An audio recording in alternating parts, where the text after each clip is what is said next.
Greetings, this is Thomas Caldwell with the Aurelian Column, and it's Monday, September 11th, 2023, the 22nd anniversary of the infamous attack by Saudi Arabians on the United States, which was answered with a military alliance with Saudi Arabia, followed by a war against Iraq and Afghanistan, which did not end too successfully for the United States.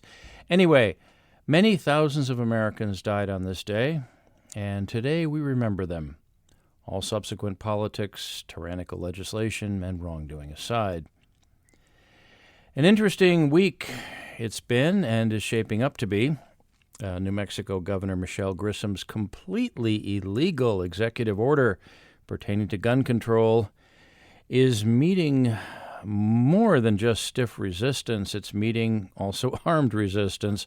The executive order effectively banning firearms, the governor introduced as a health measure. The governor apparently knows little about the U.S. Constitution or much else. Probably she thought it, in the wake of a massive crime increase, law-abiding citizens would gladly disarm themselves.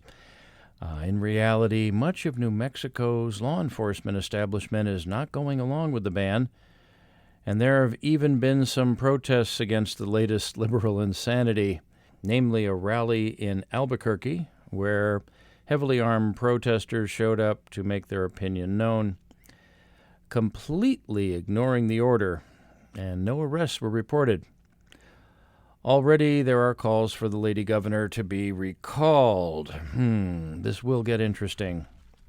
In other news pertaining to the liberal establishment's war on firearms, and by extension, the American people who possess them, the ATF, better known as the Bureau of Alcohol, Tobacco, Firearms, and Explosives, is in the process of extensively auditing individuals and business establishments throughout the United States with federal firearms licenses, otherwise known as FFLs.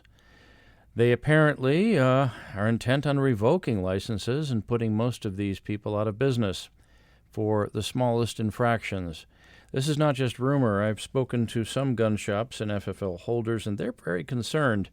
Some of them have actually gone through the process of audit, and they've said it makes the audit by the IRS look tame in comparison. This is just another example of things that are going on behind the scenes that are not being reported extensively, that are contrary to American civilization. Okay. Anyways, a press conference given by Joe Biden in Hanoi, Vietnam over the weekend was rather bizarre. Like many of his public appearances, I'll leave it to you, dear listeners, to check it out for yourself. It's easy to find on the various locations on the internet where video of the current occupant of the White House can be found. It's becoming more and more apparent his mental faculties are just about gone, and he's more of a candidate for a convalescent home than president. It's my suggestion that everyone follow the man's public appearances closely. Note not just what he says in public, but how often he appears in public. When heads of states get this mentally incapacitated, they have a tendency to all but vanish and only communicate with the rest of their citizens by second or third hand people delivering messages. And speaking of the Biden family, look for the name Viktor Shokin to begin returning to the headlines of any honest news media outlets.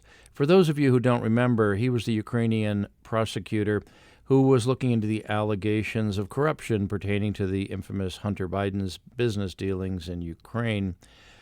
Shokin was dismissed from his job in 2016, allegedly under pressure from interested parties that didn't want to see the Biden family name get connected to the accusation of shady business dealings.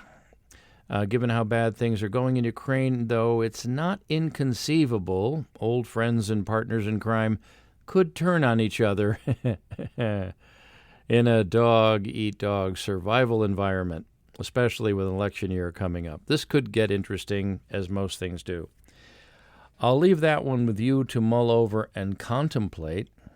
Notice how things are going in this country, people are being pushed to a limit in the United States, and it seems that the people in power don't really get that.